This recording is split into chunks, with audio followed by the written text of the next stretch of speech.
마리아 예수를 담았네. 마리아 예수를 몸에 담은 것처럼 우리도 예수를 담으세. 마리아 예수를 낳았네. 마리아 예수를 친히 낳은 것처럼 우리도 예수를 낳으세. 아멘.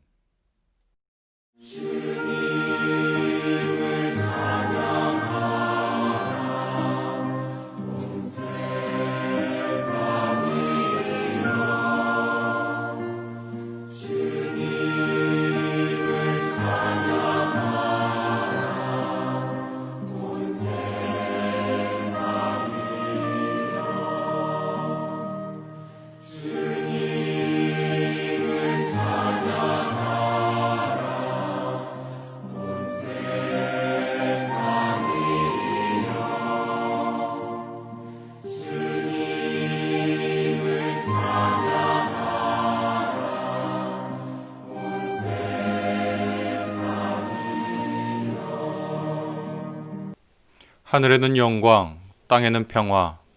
여러분, 아무리 어렵고 힘든 가운데 있어도 성탄절은 반드시 찾아옵니다. 하나님께서는 그분의 백성을 버리지 않으시고 가장 사랑하는 아들을 우리에게 보내십니다. 그 아들을 보내셔서 우리에게 참 생명과 진리와 복된 길을 알려주십니다. 비록 보이지 않지만 지금 이 예배를 함께하는 여러분 모두에게 하나님의 평강과 위로와 성탄의 기쁨이 함께 하시기를 빕니다. 또 보이지 않지만 이 예배를 함께 드리고 있는 형제 자매들에게 그들을 위해서 서로 격려와 평화의 인사를 나눕시다. 서로 인사하시겠습니다. 성탄의 기쁨을 주신 하나님을 찬양하며 우리가 하나님께 감사의 기도, 그 다음에 믿음의 형제 자매들을 위한 격려의 기도를 잠시 드리겠습니다.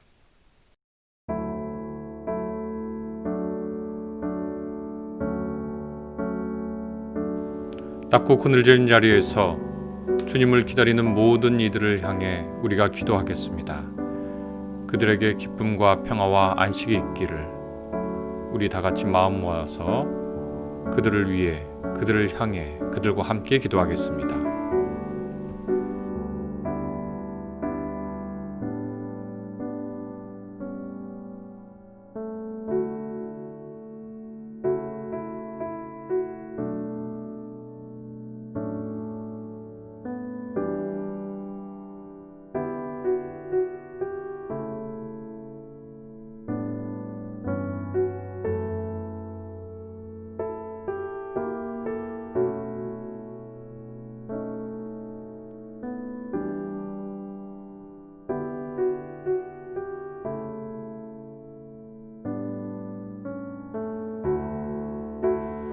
온라인으로 예배에 참석하는 모든 분들을 위해 기도하겠습니다. 믿음의 형제자매들이 믿음을 잃지 않고 더욱 아름답고 복된 삶을 누리도록, 주님을 찬양하는 삶을 누리도록 우리 같이 기도하겠습니다.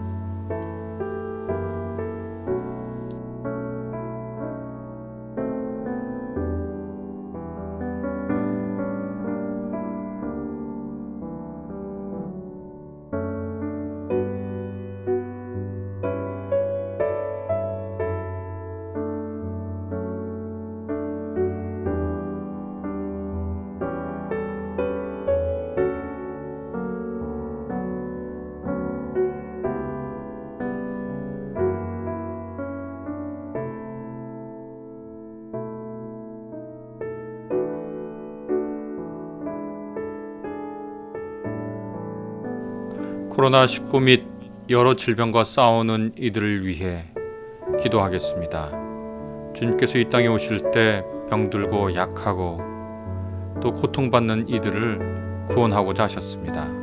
우리가 그분의 탄생을 맞아서 질병과 싸우는 모든 이들을 위해 기도하겠습니다.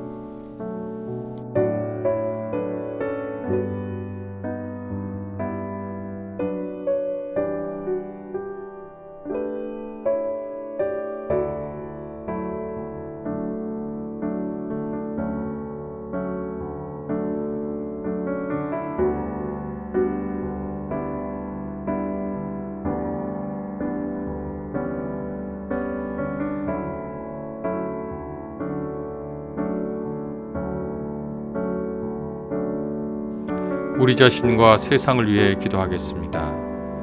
예수님 닮게 예수님을 마음과 인생에 담아서 살 수 있도록 주님 우리에게 복 내려 주시기를 기도합니다.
오늘 우리에게 주신 구약의 말씀은 이사야서 52장 7절에서 10절의 말씀입니다. 제가 봉독하겠습니다. 놀랍고도 반가워라. 희소식을 전하려고 산을 넘어 달려오는 저발이여, 평화가 왔다고 외치며 복된 희소식을 전하는구나. 구원이 이르렀다고 선포하면서 시온을 보고 이르기를 너희 하나님께서 통치하신다 하는구나.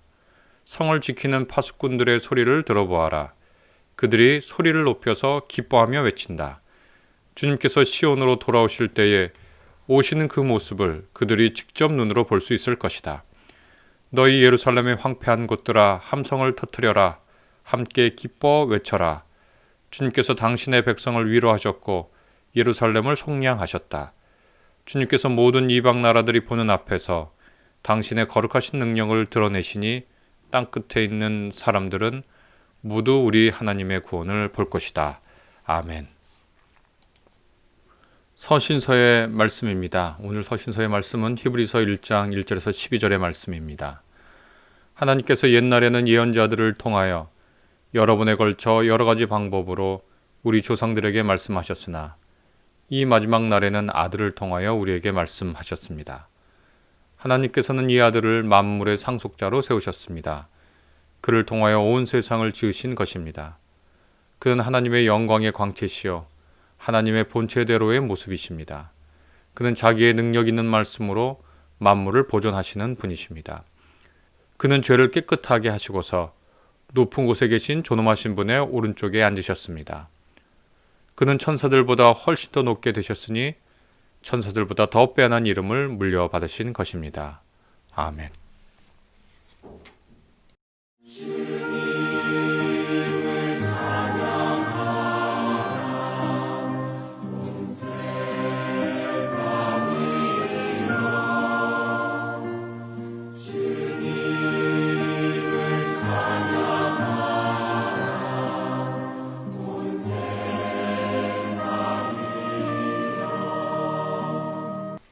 그리하여 마리아가 말하였다. 내 영혼이 주님을 찬양하며 내 마음이 내 구주 하나님을 좋아함은 그가 이 여종의 비천함을 보살펴 주셨기 때문입니다. 이제부터는 모든 세대가 나를 행복하다 할 것입니다. 힘센 분이 나에게 큰 일을 하셨기 때문입니다. 그의 이름은 거룩하고 그의 자비하심은 그를 두려워하는 사람들에게 대대로 있을 것입니다. 그는 그 팔로 권능을 행하시고 마음이 교만한 사람들을 흩으셨으니 제왕들을 왕좌에서 끌어내리시고 비천한 사람을 높이셨습니다. 줄인 사람들을 좋은 곳으로 배부르게 하시고 부한 사람들을 빈손으로 떠나 보내셨습니다. 그는 자비를 기억하셔서 자기의 종 이스라엘을 도우셨습니다. 우리 조상들에게 말씀하신 대로 그 자비는 아브라함과 그 자손에게 영원토록 있을 것입니다. 아멘. 제가 어렸을 때 기억해보면 안 되죠. 요즘 제가 어렸을 때 기억해보면 안 되잖아. 요즘 젊은이들한테 그런 얘기하면 안 되는데 그래도 뭐 대략 기억해보면 제 개인적으로는 추석이 그렇게 기쁜 건 전혀 모르겠고 설은 좀 기뻤고 왜냐하면 돌아다니면서 세배하면 세뱃돈 주니까. 근데 추석은 전혀 기쁜 걸 모르겠고 추석은 전형적인 농경 사회 절기니까 어떤 걸 많이 거뒀을 때 그런 풍요로움을 축하하는 절기인데 그래서 저한테 제일 가슴 설렜던 절기는 크리스마스였던 것 같아요. 그래서 그때는 교회 목사님들이 하지 말라고 전도사님이 하지 말라 그래도 이른바 울라잇을 하면서 12월 24일에 저 교회에서 지내고 뭣도 만들어 먹고 새벽송도 돌고 요즘 같아 새벽송 돌면 큰일 나죠. 시끄럽다고 민원 들어올 거고 그런 이제 설레는 시간을 지내다가 1990년대 중반 정도부터 특별히 IMF 이후부터 그런 문화가 완전히 거의 우리나라에서 없어진 것 같고 사회 전체적으로도 그렇게 기쁨이 있었다가 그런 설렘이 사라졌어요. 사회 전체적으로도. 길거리에서 요즘은 저작권 문제 이런 걸 때문에 캐롤도 못 한다고 그러고요. 교회 밖에서도 캐롤은 잘 부르지 않았지만 크리스마스 송은 굉장히 이제 들렸는데 요즘은 전혀 거의 그런 것도 거의 들리지 않죠. 그러니까 사회 전체적으로 크리스마스를 기뻐하고 설레어하고 또 축하하는 그런 분위기가 많이 줄었고 아마 개인적으로도 그런 것 같습니다. 크리스마스가 기쁜 이유가 뭐였나 어렸을 때 생각해보니까 아까도 저 개인적인 그리고 또 다른 분들도 마찬가지인데 제 나이 또래나 좀 위나 아래. 맨 처음 기쁜 이유는 첫 번째로 선물이 있었기 때문인데 요즘 시대야 뭐가 필요하면 사잖아요. 뭐가 저게 필요해 그러면은 누가 엄마 아버지한테 얘기하거나 그치 요즘은 뭐가 필요한 거 없지 너. 필요한 게 없더라고 나는. 필요한 거 있냐 그러면 필요한 게 생기면은 엄마 아버지한테 얘기하면 지금은 사잖아요. 그런데 제가 어렸을 때나 뭐 이럴 때는 필요한 거 말한다고 해서 살 수 있는 게 아니니까 그런 거는 이른바 산타 할아버지의 선물로 채워지는 거죠. 성탄의 기쁨이 우리 어렸을 때는 어떻게 보면 갖지 못하던 물질의 풍요 때문에 온 건데, 선물 때문에 온 건데, 사회가 풍요롭게 되면서 성탄을 기쁘게 했던 선물이 더 이상 기쁘지 않은 세상이 됐습니다. 특별한 일이 없어도 아주 기름진 음식을 먹고, 특별한 일이 없어도 용돈을 받고, 특별한 일이 없어도 선물을 받고, 조금 특별한 일이 있으면 더 선물을 받는 세상이 됐으니까 아마 그것이 성탄과 관련된 예전의 기쁨을 없애는 하나의 요소인 것 같습니다. 두 번째 생각해보면 성탄에는 기쁜 공연이 있었어요. 예전에는 문화 행사라는 게 없었으니까 무슨 뭐 발레를 보러 간다든지 무슨 합창을 음악회를 간다든지 미술을 한다든지 무슨 뭐 콘서트를 간다든지 그런 게 없으니까 우리가 준비해서 우리가 하면 글쎄 내 어렸을 때 기억으로는 다 잘한 것 같이 느껴지는 거예요. 다 잘한 것 같이 느껴지고 굉장히 기뻤죠. 그런데 이제는 그 기쁨이 성탄과 관련된 그 기쁨이 없어졌죠. 왜냐하면 훨씬 더 훌륭한 공연이 외부에 있습니다. 그리고 크리스마스 장식도 마찬가지인데요. 사회 전체적으로 장식하지 않았어요. 중요한 것만 하고. 근데 교회는 그냥 그 청년들, 그때는 이제 청년이 돼서 생각해보면 크리스마스가 되면 청년들이 가장 바빠져요. 교회 그 큰 건물을 다 장식을 해야 돼. 그 종탑까지 올라가가지고 그 위로부터 내야 되잖아요. 그 크리스마스 장식을. 근데 그거 하면서 아름답게 꾸며진 교회를 보면, 교회 건물을 보면, 그리고 저녁에 불이 반짝반짝 하는 거 보면, 그 기뻤다.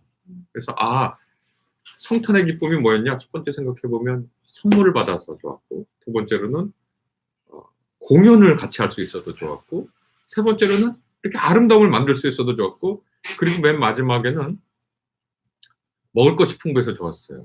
요즘은 그 공연은 외부 공연이 더 좋고 아름다운 크리스마스 장식은 교회보다 백화점이 훨씬 더 훌륭하고 또 먹을 걸 보면 우리가 요즘 무슨 생각을 합니까? 크리스마스 때가 되면 못 먹는 것을 먹느라고 기분이 좋았는데 요즘은 먹을 걸 보면 저건 독이야. 저걸 먹으면 비만이 돼. 저건 성인병을 일으켜. 저건 정크푸드야. 이러면서 먹을 것에 대해서도 별로 그렇게 기뻐해지지 않습니다. 그래서 이렇게 돌아보면 예전에 성탄이라고 해서 크리스마스라고 해서 우리에게 기쁨을 주었던 그 모든 요소가 더 이상 우리에게 기쁨을 주지 못하는 그런 것들로 돼버렸습니다. 상황이 이러하니까 우리는 성탄이 왜 기쁜지, 왜 성탄을 축하해야 하는지 성탄이 알려주는 그래서 우리가 축하하고 잔치를 벌여야 하는 가치가 무엇인지를 성경을 통해서 생각해보지 않을 수 없게 됐습니다. 그러니까 왜 성탄이 기쁜가? 그러니까 그런 부차적인 요소 있어서 기뻐하겠지만 더 이상 있어도 우리를 기뻐하지 못하는 그 부차적인 요소를 다 제하고 나니까 그럼 성탄을 왜 기뻐해야 되는가? 왜 성탄을 축하해야 되는가? 설이나 추석 같은 명절과는 달리 성탄이 기쁜 이유는 뭔가? 설은 새해를 시작하니까 기쁜 거고 추석은 한 해의 결실을 거두니까 기쁜 건데 왜 성탄은 축하하고 기뻐해야 되는지 그 이유를 정말 다시 진지하게 묻게 되는 시간이 됐다는 거죠. 마리아가 인간을 대표해서 성탄이 왜 기쁜지 이유를 얘기하고 있습니다. 저는 오늘 그걸 세 가지 정도로 얘기하려고 하는데 46절에서 48절을 보면 이렇게 있습니다.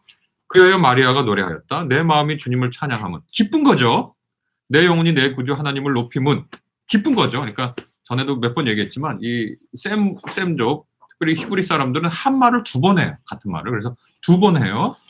주께서 이 여정의 비천함을 돌보셨기 때문입니다. 이렇게 되어 있습니다. 이 구절을 가톨릭 학자들이 번역한 200주년 기념성서는 이렇게 번역하는데요. 내 영혼이 주님을 기리고 내 영이 내 구원자 하나님을 반겨 신명났거니. 참 번역 멋지겠죠? 신명이 났다는 거예요. 우리 신났다라는 것도 신이 무당들이 이렇게 춤추다가 신이 난 거예요. 그래서 신명 났거니 정령 당신 여정의 비천함을 굽어보셨도다. 이렇게 돼 있고 개신교 학자들하고 가톨릭 학자들이 같이 번역한 공동 번역은 이렇게 했습니다. 이 말을 듣고 마리아는 이렇게 노래 불렀다.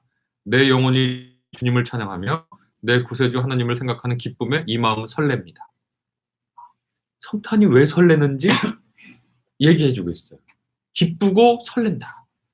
그 첫 번째 구절이 뭐냐면 주께서 여종의 비천한 신세를 돌보셨습니다. 이렇게 되어 있습니다. 새 번역도 좋지만 200주년 기념성서, 가톨릭 성서 번역 모두 훌륭합니다. 개인적으로 기념성서하고 공동번역 선서가 조금 더 이 부분에 대해서는 번역이 좀 더 생동감 넘치는 것 같아요. 이 구절에서 마리아가 기뻐하는 이유는 하나님이 그분의 종의 비천함을 돌보셨기 때문입니다. 굽어보셨기 때문이다. 이렇게 되어 있는데 제가 헬라어를 보니까 굽어보셨다가 더 적절한 표현 같아요. 하나님이 굽어보셨다. 그것이 마리아의 기쁨의 이유였고 성탄절을 맞는 인간의 이유입니다. 하느님이 비천한 사람들을 굽어보셨다. 그러니까 페이보를 가지고 봐주셨다는 거예요. 호의를 가지고. 이 보는 것과 관련돼서의 고통의 용어들이 있습니다. 그러니까 보는 것과 관련돼서 이상하게 고통의 용어인데 무시당했다. 무시당했다는 거는 보는데 없는 것처럼 이렇게 깔봤다는 거잖아요. 멸시를 당했다. 경시받았다. 다 볼시자가 들어가는 거예요. 무시당했다, 멸시당했다, 경시받았다.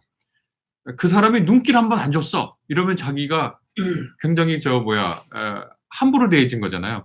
야, 거기에 찾아가서 그렇게 사정사정했는데 그 사람이 눈길 한 번 안 주더라고. 그러면 그 심정 우리가 그런 경험 다 있습니다. 그래서 그걸 느낄 수 있는데 특별히 만약 처지가 간절하거나 비천하거나 가난하거나 그리 좋지 못한 상태라면 무시, 멸시, 경실, 눈길 한번 못 받는 것은 더 비참한 심정을 들게 하죠.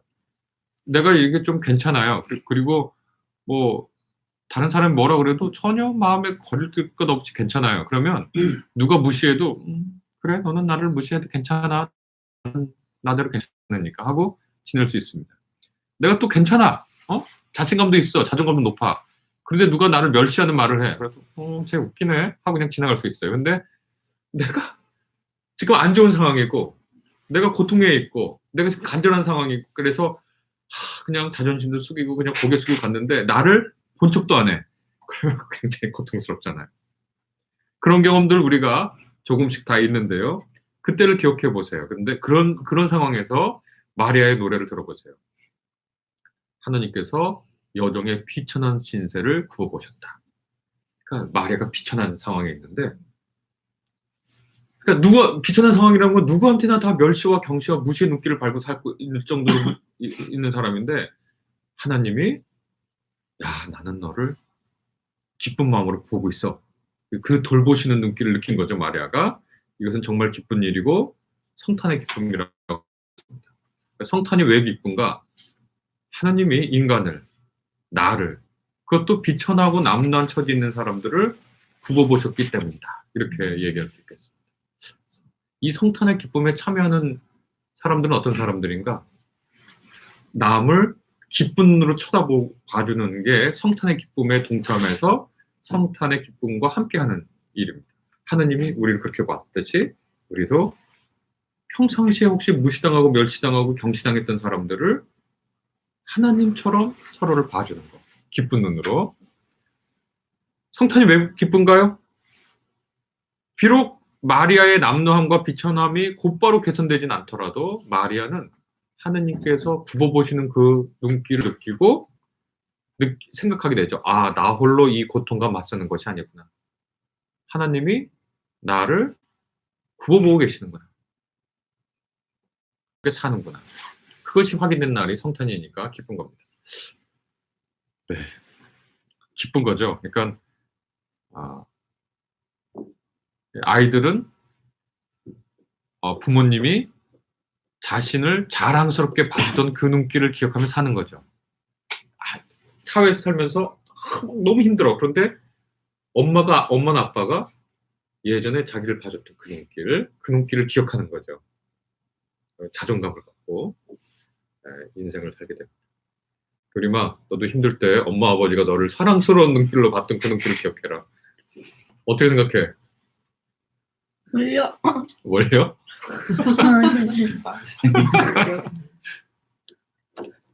그러니까 기독교인들은 어떤 사람들이냐? 하나님이 우리를 굽어보셨던 그 눈길 속에 산다. 우리가 그렇게 삽니다. 성탄의 기쁨. 두 번째 기쁨은 뭐냐면 49절하고 50절에 나와 있는데요.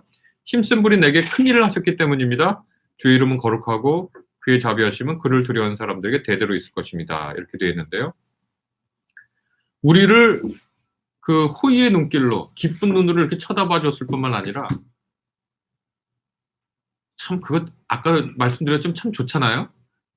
여러분 누가 여러분을 아주 그냥 기쁨에 가득한 눈길로 응시하면 그것만큼 힘이 나는 게 어디 있어요. 그렇죠? 그렇게 했을 뿐만 아니라 큰 일을 맡기셨다. 큰 일을 하셨다는 거예요. 자신에게. 이게 무슨 뜻인가? 비천한 인간을 굽어보실 뿐만 아니라 그에게 큰 일을 행하시고 하느님을 경외하는 사람들에게 대대로 미칠 자비를 베푸셨다. 이게 무슨 뜻인가? 이것은 고린도전서 1장 26절에서 28절에 있는데요. 우리 같이 읽어보겠습니다. 거기 있죠? 고린도전서 1장 26절부터 28절.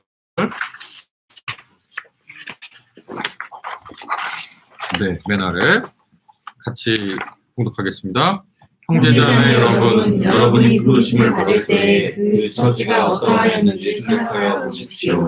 육신의 기준으로 보아서 지혜 있는 사람이 많지 않고 권력 있는 사람이 많지 않고 가문이 훌륭한 사람이 많지 않았습니다. 그런데 하나님께서는 지혜 있는 자들을 부끄럽게 하시려고 세상의 어리석은 것들을 택하셨으며 강한 것들을 부끄럽게 하시려고 세상의 약한 것들을 택하셨습니다. 하나님께서는 세상에서 비천한 것들과 멸시받는 것들을 택하셨으니 곧 잘났다고 하는 것들을 없애시려고 아무것도 아닌 것들을 택하셨습니다. 네, 이게 아까 그 비천한 사람을 굽어보시고 큰 일을 행하셨다라는 것을 바울의 편지를 통해서 어떤 뜻인지 알 수 있는데요. 바울은 하나님께서 그분의 일을 하시기 위해서 비천한 것들과 받는 것들을 택하셨다고 얘기해요. 그 되게 신기한 일이잖아요. 우리는 같이 동업하고 싶은 사람들은 대부분 재력이 있거나 똑똑하거나 사회적 지위가 높은 사람들이죠. 그래서 뭐 권력 있는 사람에게 로비하는 이유가 가난하잖아요. 힘이 있으니까. 우리가 부자하고 친하고 싶은 이유는 우리가 무슨 사업을 할 때 투자받고 싶어서잖아요. 아니면 쟤는 돈도 없고 권력도 없지만 뛰어난 머리를 갖고 있으면 그 친구랑 같이 동업하고 싶어요. 근데 하나님은 자신의 동역자로 비천하고 멸시받는 것들을 택했다 그러니까 상식적이지 않은 분이에요. 이분은 여하튼. 그리고 이 말씀이 우리에게 은혜가 됩니다. 성탄의 기쁨입니다. 그리고 이 구절 중에 가장 흥미로운 거는 제가 생각할 때 이겁니다. 잘났다고 하는 것들을 없애시려고 아무것도 아닌 것들을 택하셨습니다. 라는 구절인데 흔히 잘난 것의 상대어는 뭔가? 교리가 미안한데 잘났다의 상대어는 뭐냐? 네가 제일 연소하는데 똑똑해서 물어보는 거예요. 잘났다의 상대어. 못났다? 못났다지. 잘하는구나. 그런데 여기 성경에 보면 잘났다의 상대어로 뭘 택했냐면 아무것도 아닌 것이라고 택했습니다. 그래서 잘났다의 상대어는 어떻게 보면 못났다 같은데 가만히 따져보면 잘난 것의 상대어는 현실에서 아무것도 아닌 거예요. 그러니까 잘난 사람이 있고 아무것도 아닌 사람이 있는 거예요. 못난 것도 아니야. 못났으면 인지라도 하잖아. 근데 아무것도 아닌 건 인지도 안 되는 거예요. 이렇게 저기 썼는데 저 산과 들에 피었다가 지는 수많은 들꽃들 누구도 서로 쳐다봐주지 않는 그 들꽃들은 아무것도 없는 것과 마찬가지인 것처럼 아무것도 없어요. 제 나름 애를 썼지만 시간이 지나가고 세월이 지나가면 많은 사람들이 아무것도 아닌 것처럼 사라지고 말아요. 그래서 그거를 그 유명한 셰익스피어의 그 맥베스인가? 베니스의 상인에서 역시 영문학을 했구나. 베니스의 상에서 보면 뭐 인생은 뭐 자기 연극 무대에 올라서 자기 타임에는 잘난 듯이 짓거리지만 자기 순서가 끝나면 무대에서 나가고 아무것도 아니다. 뭐 그런 얘기 있는데 그거죠. 유명 배우, 주연 배우의 잘난 것으로 무대를 한때나마 주름잡지만 대부분의 사람들은 있었는지도 모르는 엑스트라처럼 인생이라는 무대에서 왔다가 사라지죠. 그런데 하나님께서는 비천한 것들, 멸시받는 것들, 아무것도 아닌 것들을 택하셔서 보람된 일을 하도록 우리를 부르셨다. 그렇게 얘기하니 그게 두 번째 성탄의 기쁨입니다. 첫 번째 성탄의 기쁨은 우리가 하나님의 사랑의 눈길 속에서 살게 했다는 걸 확인한 날이고, 그거 참 좋은 것 같아요. 그래서 이게 잘 안 되는데 자식들을 볼 때 사랑을 자꾸 보려고 노력하겠습니다. 오늘부터. 그럼 가족끼리 모여서 한번 봐봅시다. 특별히 배우자를 향한 사랑의 눈길을 한번. 왜 니네 자매 형제 자매끼리도 좀 해봐. 어? 아까 그거 맥베스. 맥베스요? 맥베스 맞아? 맥베스. 네, 내가 맞았어. 맥베스.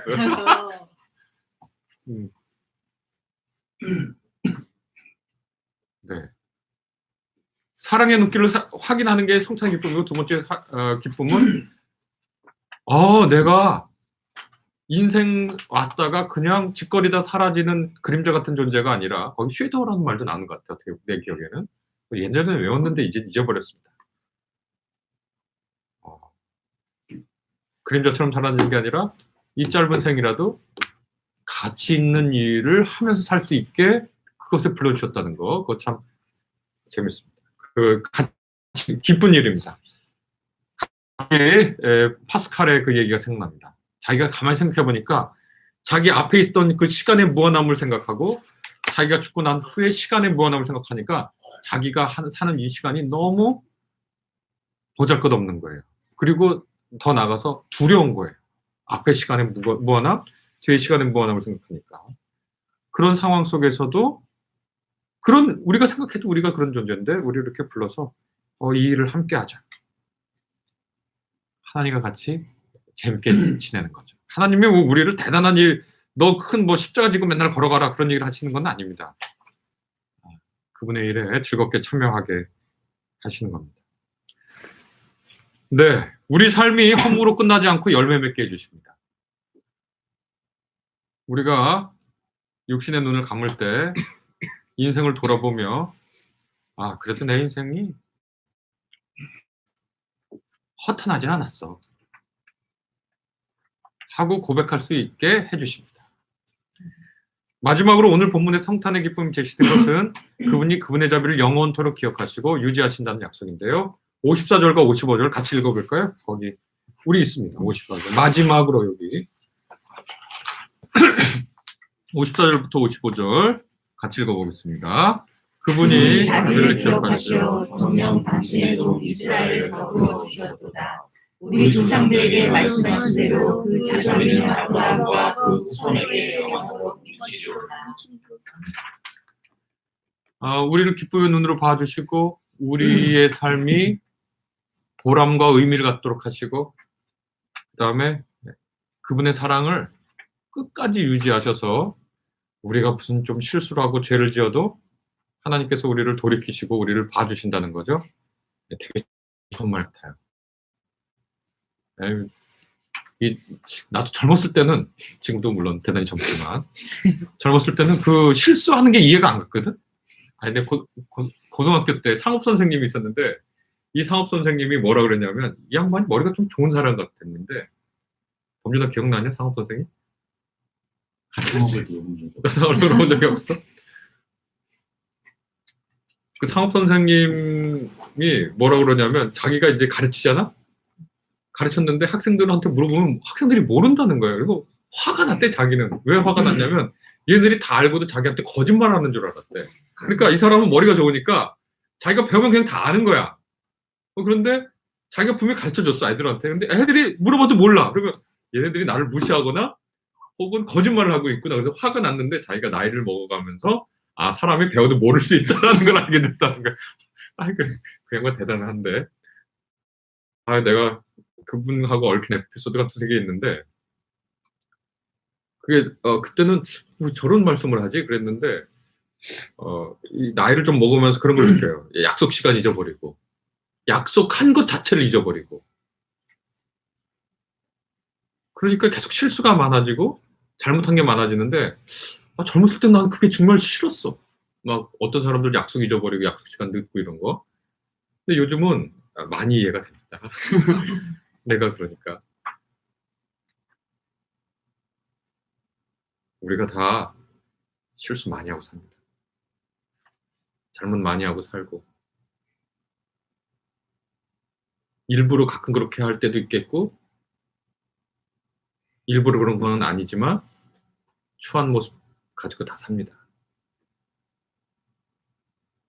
근데 우리 대부분의 사람들 서로 저 사람 자기 생각 속에 이상화해나가 저 사람이 약간 추하거나 자기 생각과 다른 모습 보여주면 만나고 싶어 하잖아요.